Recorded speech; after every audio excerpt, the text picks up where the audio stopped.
hidup pada masa bangsa Israel berada dalam kegelapan, penuh dengan penindasan, penganiayaan, dan segala kejahatan.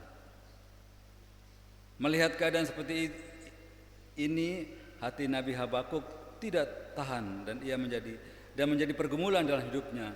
Dan bacaan kita ini merupakan doa Nabi Habakuk. Apa arti Habakuk dalam Alkitab? Kita sudah tahu, kita sering mendengar Nabi Habakuk ya. Habakuk itu artinya apa? Habakuk artinya orang yang memeluk. Orang yang memeluk atau merangkul. Sesuai dengan arti namanya, Habakuk adalah seorang yang memeluk atau merangkul kepada Allah. Dan berani bertanya, tawar-menawar kepada Allah untuk mendapatkan jawaban atas pertanyaan, atas teriakan, pengaduan, permohonannya agar dia mendapat jawaban. Bangsa Israel dalam pembuangan di Babel selama sekitar 70 tahun. Waktu yang tidak sebentar ya, waktu 70 tahun, waktu yang cukup lama. Tema bacaan kita, Tuhan mengubah kesulitan hidup manusia. Tuhan mengubah kesulitan hidup manusia. Hanya Tuhan saja bisa merubah kesulitan hidup kita.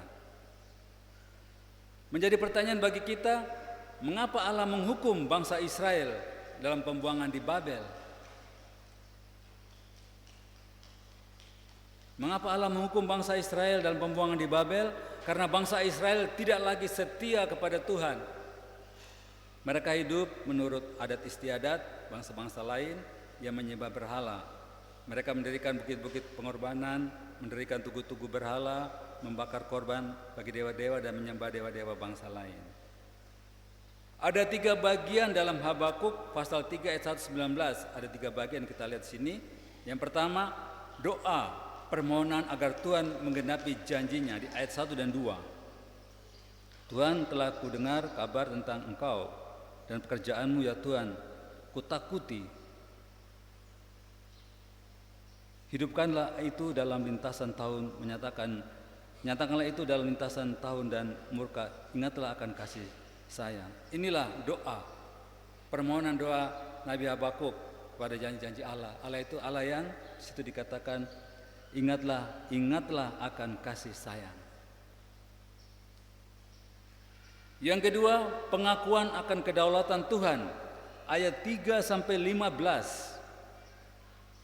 Itu Nabi Habakuk mengakui akan kedaulatan Tuhan.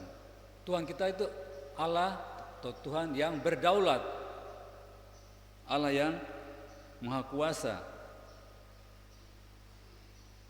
Orang percaya, orang benar kadang-kadang bertanya, kenapa Tuhan ketika banyak tantangan yang dihadapi dalam kehidupannya, sehingga orang percaya mengatakan bahwa Tuhan harus mendapati janjinya, kalau tidak ada keraguan dalam kemahakuasaan Tuhan. Inilah pertanyaan kita. Kadang kita bertanya, kita punya masalah, kenapa Tuhan tidak jawab? Padahal Allah itu Allah yang berdaulat. Allah itu melakukan apa yang Dia kehendaki. Kehendak Allah tidak bisa diatur, maunya Allah sendiri, Tuhan sendiri, kita tidak bisa mengatur karena Dia Allah yang berdaulat. Kita harus menyadari dan memahami bahwa Tuhan itu memiliki kedaulatan dalam kehidupan kita dan juga dalam menguji iman orang percaya. Tuhan berdaulat. Tuhan berdaulat dan Maha Kuasa, tidak dapat diatur dan dibandingkan dengan siapapun dan apapun. Inilah Allah kita, Allah dalam Tuhan Yesus Kristus. Jadi Allah yang berdaulat.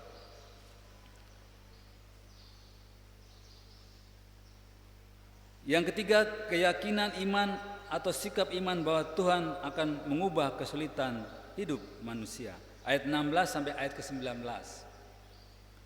Itu keyakinan iman atau bisa katakan dan sikap iman Nabi Habakuk ya, bahwa Tuhan akan mengubah kesulitan hidup manusia. Ayat 16 sampai 19.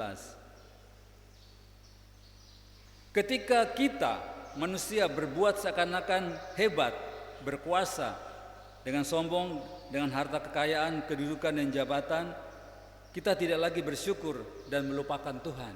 Ini kecenderungan kita bisa terjadi.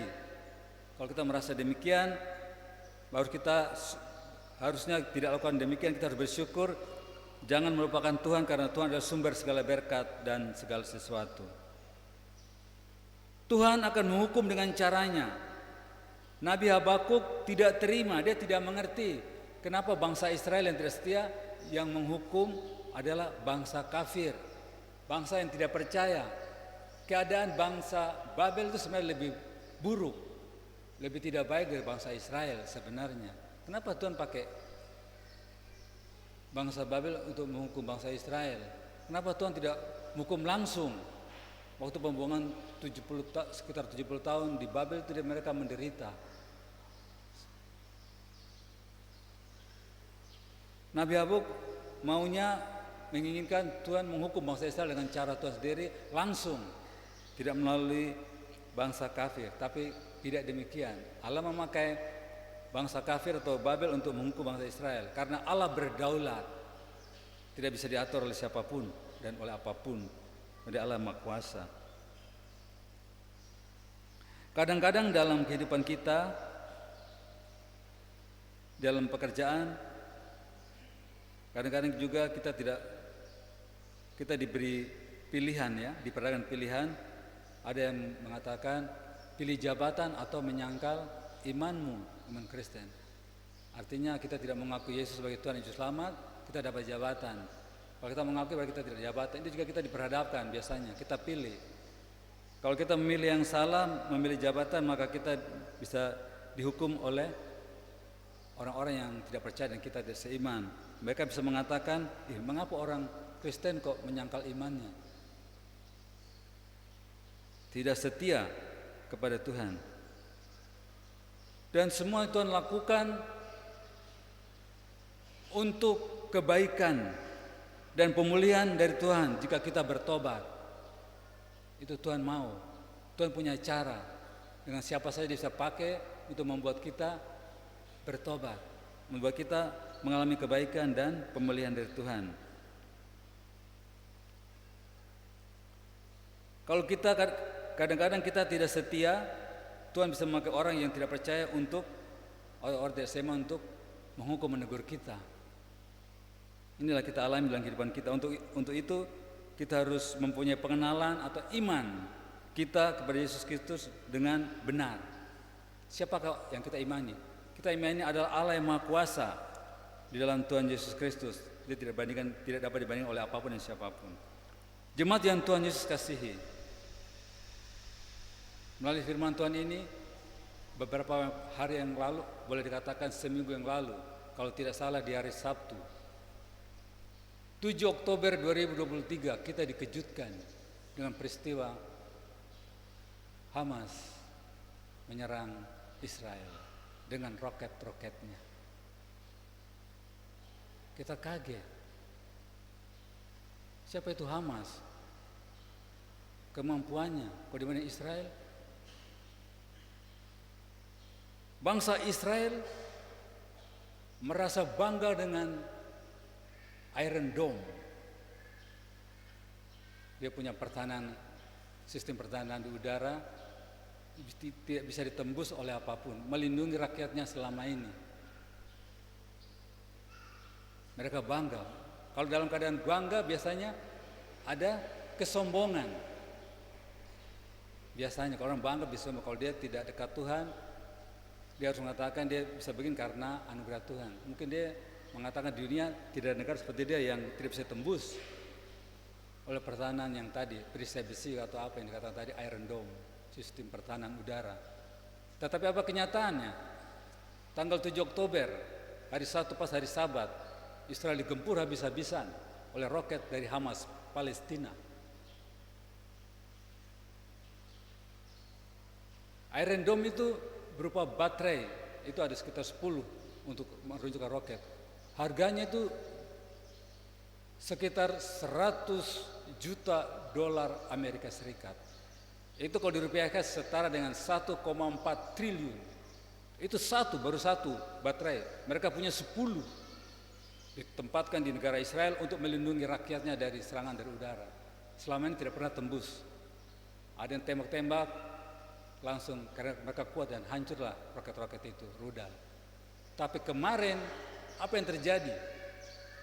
Karena diam-diam Hamas dia berlatih bagaimana menyerang Israel dengan segala sudut.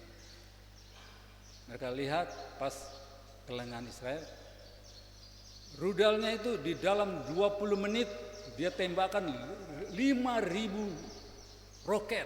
Bayangkan saja Bapak Ibu, 20 menit saja 5.000 ke udara ke Israel. Iron Dome-nya jebol, Iron Dome-nya hancur, kalah karena tidak mampu dengan begitu banyak roket, kurang lebih sekitar 5.000 dalam waktu 20 menit. Ada yang bisa dihancurkan di udara, tapi ada banyak yang lolos dan hantam rakyat Israel. Dan sampai saat ini kalau tidak salah, kita lihat di medsos, di televisi dan juga di HP, bisa di YouTube, kurang lebih sekitar 1.300 orang Israel tewas, meninggal sampai saat ini. Bisa bertambah karena yang korban luka sekitar 3.000. Tetapi di jalur Gaza, Hamas lebih banyak, sekitar 1.500, dan luka 7.000. Israel sudah tahu, kita tahu orang Israel tuh, dia orangnya keras kepala, tidak mau tahu. Ada sistem mata ganti mata. Mereka akan balas lagi. Bom dengan pesawat di jalur Gaza sudah sekitar 6.000 bom, 6.000 bom akan terus. Sudah dunia sudah ingatkan, tapi mereka tetap tidak mau tahu karena sudah mereka cari gara-gara sama Israel, dan Israel bilang Hamas itu adalah teroris yang mau dihabiskan seperti ISIS yang dunia sudah mati kehabiskan. Itu terjadi. Bayangkan saja 1,4 triliun kali 10 sudah sekitar 14 triliun. Setiap roketnya itu harganya sekitar 600 sampai 700 juta rupiah, $50.000. Kalau dari Hamas punya roket lebih murah, tapi mereka banyak, tapi dia ternyata dibantu oleh negara-negara lain. Ini yang terjadi dalam kehidupan orang Israel. Kita mungkin bertanya, mengapa demikian? Allah juga bisa memakai orang yang tidak percaya, orang kafir, untuk berbuat apa yang Allah kehendaki supaya mereka bertobat.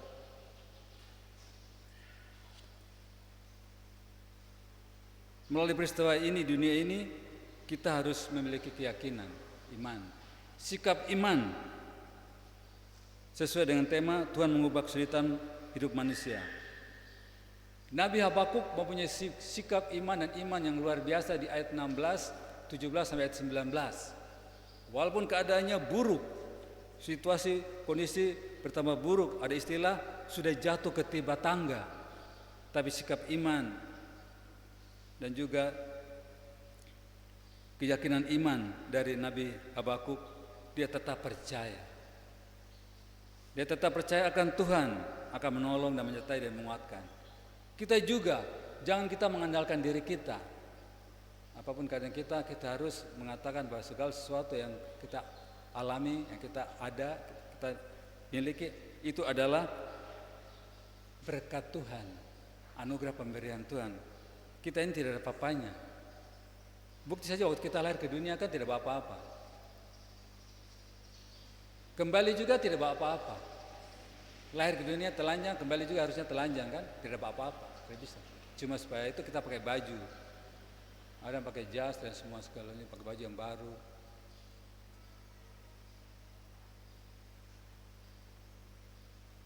Jemaat yang Tuhan kasih, melalui firman Tuhan ini kita ada 3 hal yang menjadi perhatian untuk kita, keteladanan dari Nabi Habakuk, yaitu dia yang pertama, pergumulan atau masalah hidup manusia itu hal yang biasa dialami oleh setiap orang, setiap manusia. Kita semua bergumul, tidak ada manusia tanpa bergumul masalah, itu dihadapi oleh setiap orang. Kedua, Allah yang berdaulat telah mengatur segala sesuatu. Kita harus yakini Allah kita Allah yang berdaulat, maha kuasa. Apapun yang terjadi dengan seizin Allah, semua itu telah Allah atur segala sesuatu di dunia ini. Yang ketiga, cara orang percaya, orang benar, bagaimana hidup menurut Nabi Habakuk. Orang benar akan hidup oleh percayanya. Habakuk pasal 2 ayat 4. Dikutip oleh Rasul Paulus di dalam Roma pasal 1 ayat 17, seperti ada tertulis, orang benar akan hidup oleh iman. Kita hidup benar, menjadi orang percaya, orang benar, kita hidup oleh iman. Galatia pasal 3 ayat 11, orang yang benar akan hidup oleh iman. Artinya betapa pentingnya iman dalam hidup kita. Demikian juga dengan kasih dan pengharapan. Sebagai orang percaya, orang benar, iman, kasih dan pengharapan harus ada dalam kehidupan kita. Seperti apa dialami oleh Nabi Habakuk yang dikatakan di ayat yang ke-17.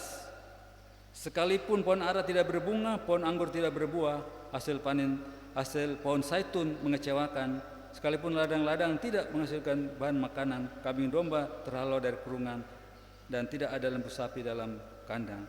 Namun aku akan bersorak-sorak di dalam Tuhan, beria dalam Allah yang menyelamatkan aku. Bahkan Allah akan menguatkan, Allah Tuhanku itu kekuatanku, membuat kakiku seperti kaki rusa.